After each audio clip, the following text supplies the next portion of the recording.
Assalamu alaikum to all my dear students. I am Fazila Parekh from AI Mullah High School, Umarwada. Standard 9, Subject Hindi. Students, આજે આપણે ભારત ગૌરવ શીખવાનું છે 10મું કાવ્ય. તેના કવિ છે મૈથિલી શરણ ગુપ્ત. તેમનો જન્મ 1886 અને મૃત્યુ 1964માં થયું. આપણે આપણા कवि विषय थोड़ू જોઈ લઈએ. मैथिली शरण गुप्त का जन्म झांसी जिले के चिड़गांव में हुआ था. बाल्यावस्था से ही कविता में उनकी रुचि थी. प्रारंभिक रचनाएं हिंदी की पत्रिका सरस्वती में प्रकाशित हुई. मैथिली शरण गुप्त जे છે તેમનો જન્મ ઝાંસી જિલ્લામાં ચિરગાંવમાં થયો હતો. બાલ્યાવસ્થા એટલે કે બાળપણથી જ તેમને કવિતાઓમાં રુચિ હતી, ઇન્ટરેસ્ટ હતો. શરૂઆતની રચનાઓ તેમની હિન્દી પત્રિકા સરસ્વતીમાં પ્રકાશિત થઈ હતી. महावीर प्रसाद द्विवेदी के प्रोत्साहन ने इनके कवि व्यक्तित्व का परिष्कार कर दिया. जो महावीर प्रसाद द्विवेदीना प्रोत्साहन पछी તેમના કવિ વ્યક્તિત્વમાં વધારો થયો, મતલબ તેમને પ્રોત્સાહન મળ્યું અને તેમણે આગળ કામ કર્યું. તેમની પ્રસિદ્ધ પ્રકૃતિઓ કઈ કઈ છે તો કે ભારત ભારતી, સાંકેત, પંચવટી, યશોધરા, વિષ્ણુપ્રિયા આ બધી તેમની પ્રમુખ રચનાઓ છે. हिंदी साहित्य एवं शिक्षा के क्षेत्र में अनुपम योगदान के कारण इन्हें 1954 में पद्म भूषण की उपाधि से अलंकृत किया गया तथा राज्यसभा का सदस्य भी मनोनीत किया गया. जो हिंदी साहित्य તેમજ શિક્ષણ ક્ષેત્રમાં તેમને અનુપમ યોગદાનને કારણે 1954માં તેમને પદ્મભૂષણ એવોર્ડથી નવાજવામાં આવ્યા તેમજ તેમને રાજ્યસભાના સદસ્ય બનાવવામાં આવ્યા. બરાબર, આ થયું આપણા કવિ મૈથિલી શરણ ગુપ્તનો નાનકડો પરિચય. બરાબર છે. હવે આપણે આપણી કાવ્ય જે ભણવાના છે તેના વિશે જોઈએ. प्रस्तुत काव्य भारत गौरव तो कि भारत भारती से लिया गया है. बराबर, आज ही काव्य है भारत गौरव ते भारत भारती माथी लेवामां आव्युं छे, जिसमें 3 खंड में देश का अतीत, वर्तमान और भविष्य चित्रित है. जो आ भारत भारती जे छे तेमांथी आ काव्य लेवामां आव्युं छे, જેમાં 3 ખંડમાં દેશના અતીત એટલે કે ભૂતકાળ, વર્તમાન અને ભવિષ્ય ત્રણેયનું વર્ણન કરવામાં આવ્યું છે. गुप्त ने भारत के अतीत का गौरवशाली चित्र प्रस्तुत किया है. आ जे काव्य है तेमां गुप्तजी એટલે કે મૈથિલી શરણ ગુપ્ત દ્વારા આપણા ભારતનું અતીત એટલે કે ભૂતકાળ નું गौरवशाली चित्र प्रस्तुत करेलू है और इन्हीं विशेषताओं के आधार पर उसे विश्व के शिरोमणि पद पर प्रतिष्ठापित किया है. इस काव्य में कवि ने भारतीय सभ्यता और संस्कृति का गान किया है. इसके साथ साथ आर्यों के महान जीवन आदर्शों का भी चित्रण किया है. भारत संसार के प्राचीन देशों में से एक है. यहाँ के प्राचीन निवासी आर्य थे. वे वीर ही नहीं पूरी तरह सभ्य और शिक्षित भी थे. विद्या और कला कौशल सब में प्रवीण थे. उन्होंने संसार को ज्ञान विज्ञान का प्रकाश दिया. प्रस्तुत कविता में स्वराष्ट्र कवि श्री मैथिली शरण गुप्त ने भारत के अतीत का शानदार चित्रण प्रस्तुत किया है. यह कविता में क्या दिया गया है? भारत के अतीत का चित्रण दिखाया गया है. तो देखो हम थोड़े शॉर्ट में इसके बारे में देख लेते हैं. भूलोक का गौरव भारत प्रकृति की पुण्य लीला स्थली है. हमें अपने हिमालय और गंगा जल पर गर्व है। भारत ऋषियों की भूमि है। संसार में सबसे पहले उन्नति इसी देश की हुई है। भारत संसार का सबसे पुराना देश है। संसार की तरह तरह की संपत्तियों का सबसे पहले यही पता चला। मानव सृष्टि का विस्तार भी यहीं से हुआ। आर्य भारत के प्राचीन निवासी थे। उन्होंने ही संसार को विद्या और कला कौशल्य का ज्ञान दिया। हम उन्हीं आर्य की संतानें हैं। आज देश की दशा अच्छी नहीं है, फिर भी प्राचीन सभ्यता संस्कृति के गौरव चिन्ह अब भी यहाँ मौजूद है।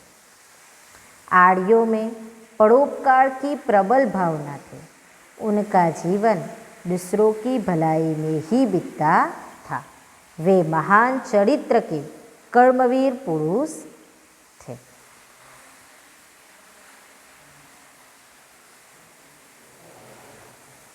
હવે આપણે કાવ્ય જોતા જઈને સમજીએ। અત્યારે તો આપણે કવિતાનો સાર થોડો શોર્ટમાં જોઈ લીધો છે। भूलोक का गौरव, प्रकृति का पुण्य लीला स्थल कहाँ, फैला मनोहर गिरी हिमालय और गंगाजल जहाँ।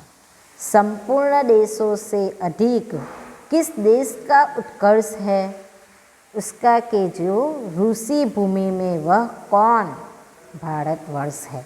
भूलोक यानी कि पृथ्वी पर बसा हुआ संसार, गौरव यानी कि सम्मान प्रतिष्ठा, पुण्य लीला स्थल એટલે કે पवित्र क्रीड़ा भूमि, मनोहर मन को हरने वाला सुंदर, उत्कर्ष यानी कि उन्नति। यह पंक्ति है। वह स्थान कहाँ है, क्या कहा गया है, भूलोक का गौरव, प्रकृति का लीला स्थल, पुण्य लीला स्थल कहाँ। देखो, वह स्थान कहाँ है जिस पर संसार को गर्व है, जो प्रकृति की पवित्र क्रीड़ा भूमि है। फैला मनोहर गिरी हिमालय और गंगाजल जहाँ। जो अहियाँ जवाब पण आपी दीधेलो छे। शू वह स्थान कहाँ है जिस पर संसार को गर्व है और जो प्रकृति की पवित्र क्रीड़ा भूमि है। वह स्थान वही है जहाँ गिरी हिमालय यानी कि हिमालय पर्वत है और गंगा नदी बहती है, वहाँ वह स्थान है।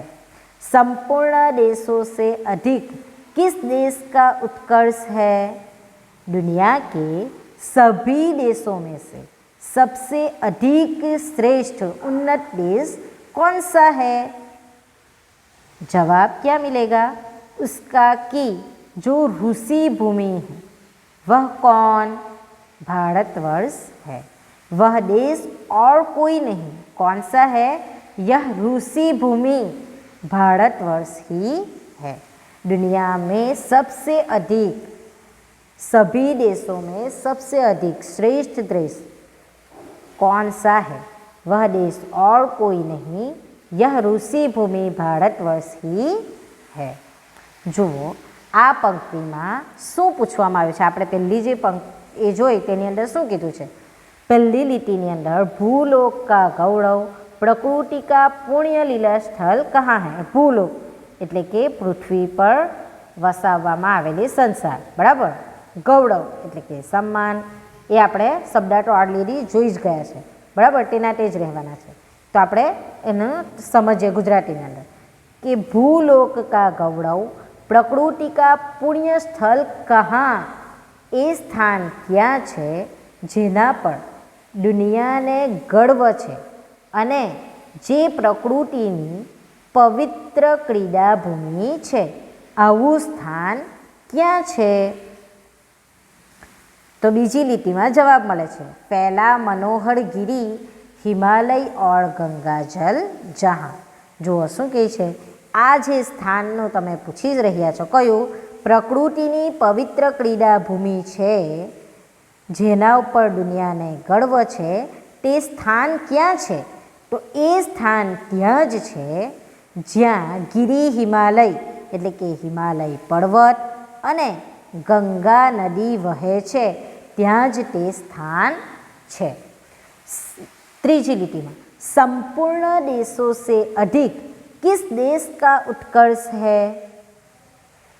એટલે કે દુનિયાના બધા દેશોમાં સૌથી વધુ શ્રેષ્ઠ દેશ કયો છે? उसका कि जो ऋषि भूमि है वह कौन? भारतवर्ष है। એટલે કે એ દેશ બીજો કોઈ દેશ નથી પણ ઋષિ ભૂમિ ભારતવર્ષ જ છે। બરાબર, આ આખી પંક્તિનું એકવાર ફક્ત ગુજરાતીમાં જોઈ લઈએ। એ સ્થાન ક્યાં છે જેના ઉપર દુનિયાને ગર્વ છે અને જે પ્રકૃતિની પવિત્ર ક્રીડા ભૂમિ છે, એ સ્થાન ત્યાં જ છે જ્યાં હિમાલય પર્વત છે અને ગંગા નદી વહે છે। દુનિયાના બધા દેશોમાં સૌથી વધુ શ્રેષ્ઠ દેશ કયો છે? એ દેશ બીજો કોઈ નથી પણ ઋષિ ભૂમિ ભારતવર્ષ જ છે। હવે આપણે બીજી પંક્તિ જોઈએ। हाँ, वृद्ध भारतवर्ष ही संसार का सिरमौर है। ऐसा पुरातन देश कोई विश्व में क्या और है? भगवान की भवभूतियों का यह प्रथम भंडार है। विधि ने किया नर सृष्टि का पहले यही विस्तार है। જુઓ અહીંયા પછી શું કહે છે? હા, वृद्ध भारतवर्ष ही संसार का शिरोमणि है। शिरोमणि यानी के सरदार, श्रेष्ठ, पुरातन यानी के बहुत पुराना, प्राचीन, भवभूति यानी के संसार का वैभव, भंडार यानी के खजाना, वृद्धि यानी के ब्रह्मा, सृष्टि की रचना करने वाला देवता, नर, नर यानी के मनुष्य। देखो यह पंक्ति में क्या कहा गया है?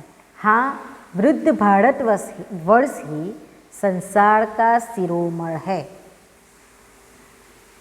हाँ, यह बुद्धा भारतवर्ष संसार का सर्वश्रेष्ठ देश है। ऐसा पुरातन देश कोई विश्व में क्या और है? यहाँ पर हमें प्रश्न पूछा गया है। क्या पूछा है? प्राचीन देशों में इसके मुकाबले, प्राचीन यानी कि पहले के जो पुरातन देश जो है उसके हिसाब से प्राचीन देश में इसके मुकाबले में कोई दूसरा देश नहीं है कोई देश नहीं है। आगे, भगवान की भवभूतियों का यह प्रथम भंडार है। विधि ने किया नर सृष्टि का पहले यही विस्तार है। देखो क्या कहा है? भगवान ने संसार में वैभव के जो स्थान सबसे पहले बनाए उनका प्रथम संग्रह इसी देश में हुआ। विधि ने किया नर सृष्टि का पहले यही विस्तार है, यानी कि ब्रह्मा ने मानव सृष्टि का विस्तार भी यहीं से किया है।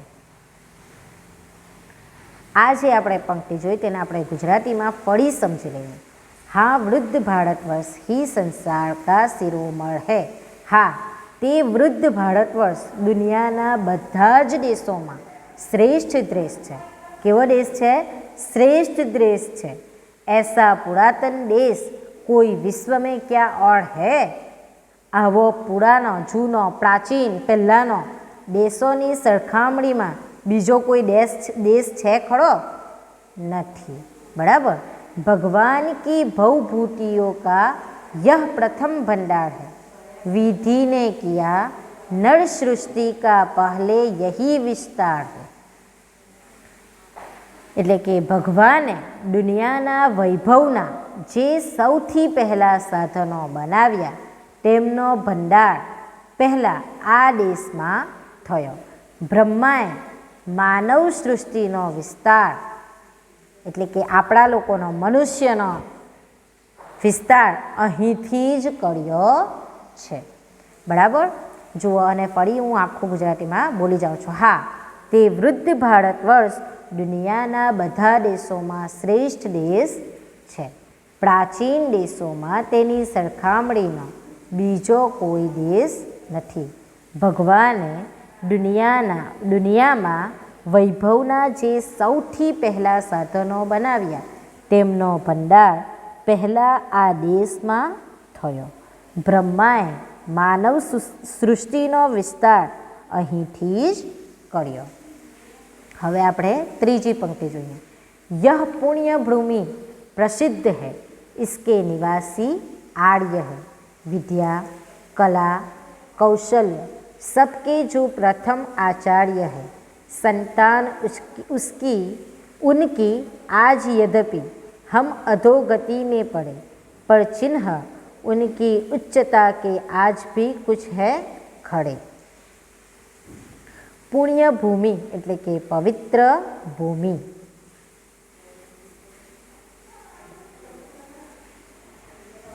अधोगति अवनति दयनीय दशा.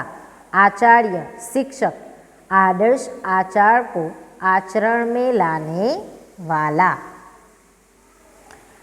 यह पंक्ति में क्या कहा गया है वह देखते हैं.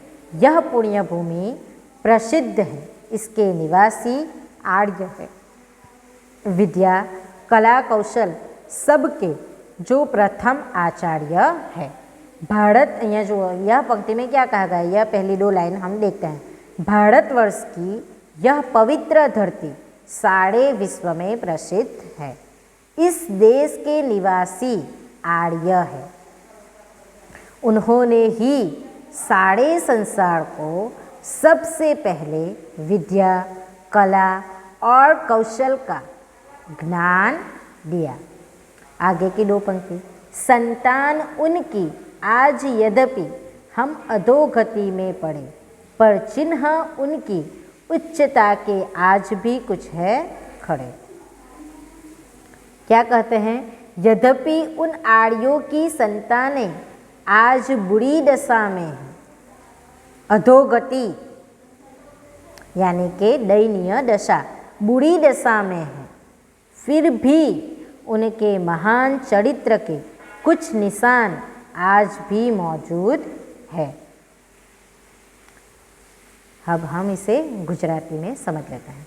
यह पुण्य भूमि प्रसिद्ध है, इसके निवासी आर्य है. विद्या कला कौशल सबके जो प्रथम आचार्य है. जो ભારતવર્ષની આ પવિત્ર ધરતી સમગ્ર વિશ્વમાં પ્રસિદ્ધ છે. આ દેશના નિવાસીઓ આર્ય છે. તેમણે જ આ સમગ્ર સંસારને સૌથી પહેલાં વિદ્યા કળા અને કૌશલ્યનું જ્ઞાન આપ્યું. संतान उनकी आज यद्यपि हम अधोगति में पड़े, हड़पण चिन्ह उनकी उच्चता के साथ उच्चता के आज भी कुछ है खड़े. એટલે કે જો કે તે આર્યોના સંતાન આજે ખરાબ હાલતમાં છે, છતાં પણ તેમના મહાન ચરિત્રોના નિશાન આજે પણ હયાત છે. આ આખી પંક્તિમાં શું કહેવામાં આવ્યું છે? ભારત વર્ષની આ પવિત્ર ધરતી સમગ્ર વિશ્વમાં પ્રસિદ્ધ છે. આ દેશના નિવાસીઓ આર્ય છે. તેમણે જ આ સમગ્ર સંસારને સૌથી પહેલાં વિદ્યા કળા અને કૌશલ્યનું જ્ઞાન આપ્યું. જો કે આર્યના સંતાન આજે પણ ખરાબ હાલતમાં છે, છતાં પણ ખરાબ હાલતમાં છે, છતાં પણ તેમના મહાન ચરિત્રોના નિશાન આજે પણ હયાત છે. હવે આપણે છેલ્લી આપણી પંક્તિ જોઈ લઈએ.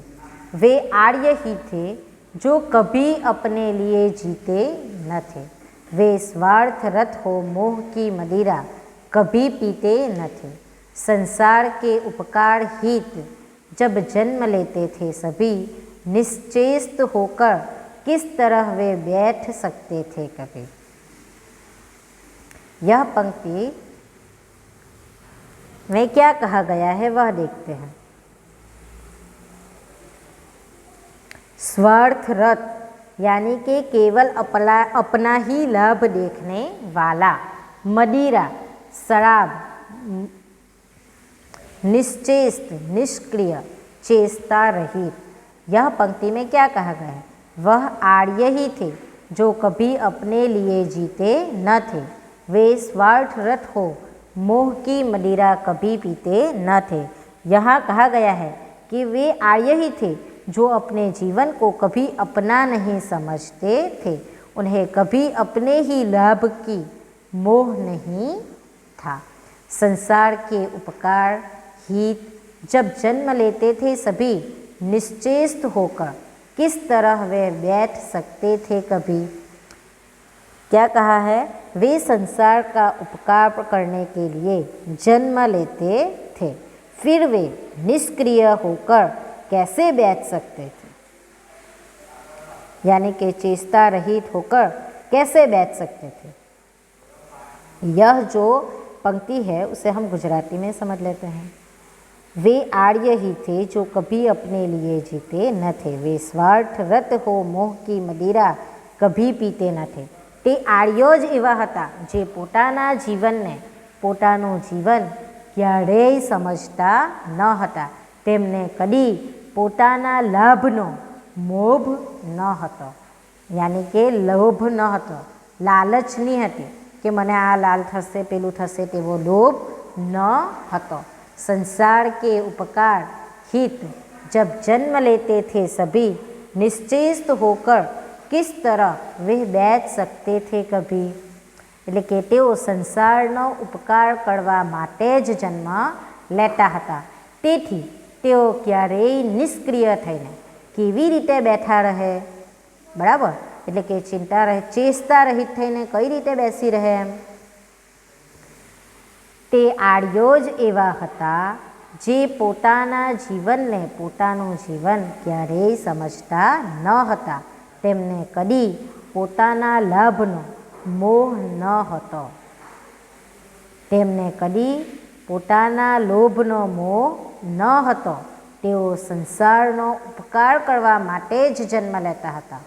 તેથી તેઓ ક્યારેય નિષ્ક્રિય થઈને કેવી રીતે બેઠા રહે? આ આપણી કાવ્ય અહીંયા પૂર્ણ થાય છે. બરાબર, તો આ કાવ્યની અંદર આપણા કવિએ ભારત સંસારના પ્રાચીન દેશોમાંથી આપણો દેશ શ્રેષ્ઠ એક દેશ છે. આપણા ભારત દેશના પ્રાચીન નિવાસી આર્ય હતા. તે વીર જ નહીં પરંતુ કલા કૌશલ્ય બધામાં જ પ્રવીણ હતા. તેમણે સંસારને જ્ઞાન વિજ્ઞાનના ઉપર પ્રકાશ ડાલ્યો. આ જે કવિતા છે તેમાં આપણા કવિ મૈથિલી શરણ ગુપ્ત દ્વારા ભારતના અતીતનું શાનદાર ચિત્ર આપણને બતાવવામાં આવ્યું છે. તો આપણી કવિતા અહીંયા પૂર્ણ થાય છે. Thank you students.